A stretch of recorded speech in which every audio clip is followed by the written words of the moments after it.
You know what's crazy?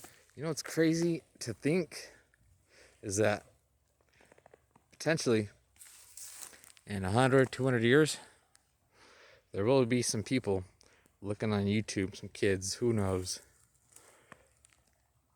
and they'll look at what Security Colorado used to look like.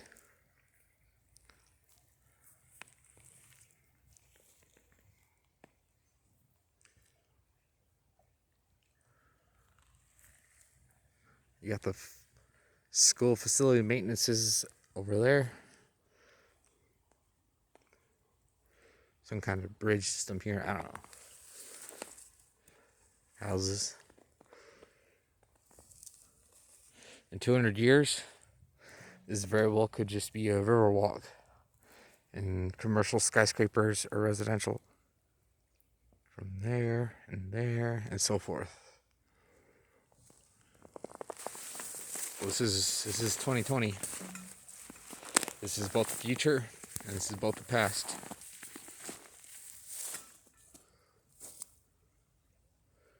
I just wanted to say hello to, maybe my future grandchildren, or who knows.